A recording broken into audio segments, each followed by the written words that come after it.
The first people the Buddha went to teach thought he had abandoned the path. They were the 5 ascetics who practiced alongside Siddhartha, while he pushed his body to almost death. But Siddhartha discovered something important. Torturing his body and starving his body didn't cause awakening, so he began eating again to regain his strength. When the 5 ascetics saw this, they left him.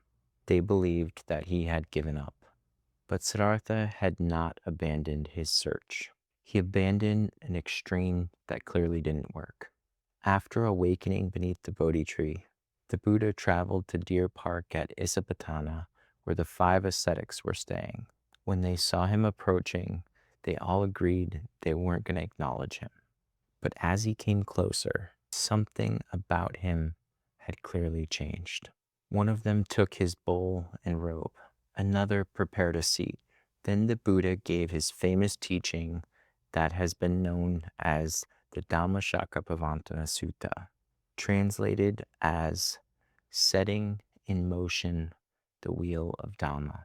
He began by saying that those seeking awakening should avoid the 2 extremes. The first is chasing sensual pleasure and believing that happiness can be found through enjoyment. The second is harming and punishing the body through painful practices. The Buddha had experienced both, and neither led to freedom. Instead, he discovered the middle way. This did not simply mean choosing a comfortable life or staying halfway between pleasure and pain.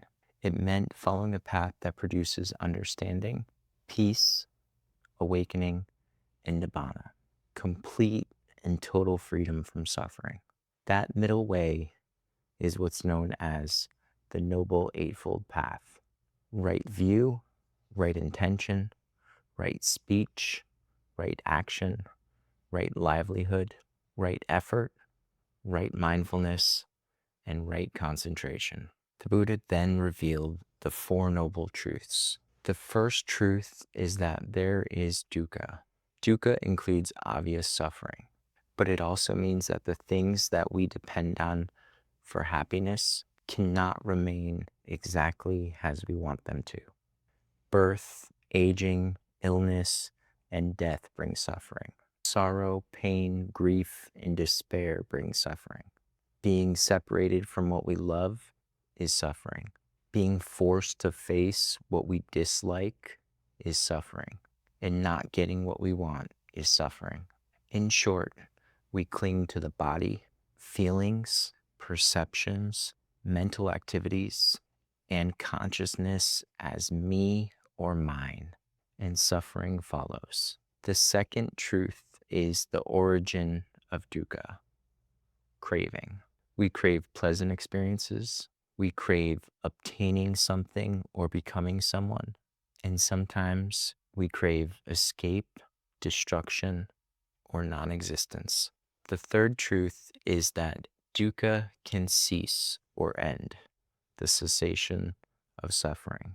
When craving is abandoned, when it's released and no longer clung to, suffering comes to an end.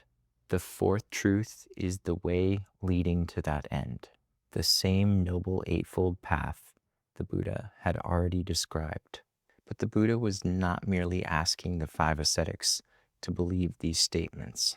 Each truth came with something to be done. Dukkha is to fully be understood. Craving is to be abandoned. The end of suffering is to be directly realized. And the Noble Eightfold Path is to be developed. The Buddha explained that only when he had realized these truths, completed their tasks, and directly realized the result, could he finally declare that his awakening was complete. As he spoke, one of the 5 ascetics understood. His name was Kondañña. The Dhamma eye rose within him, and he saw whatever is subject to arising is also subject to ceasing. According to the sutta, Devas proclaimed that the unsurpassed Wheel of Dhamma was now set in motion, a wheel that no ascetic, Brahmin, Deva, Mara, Brahma, or anyone else in the world could turn back. And then the Buddha declared that Kondañña has understood. This was the first turning of the wheel of Dhamma. Suffering is to be understood. Craving is to be abandoned. Freedom is to be realized. And the path is to be developed.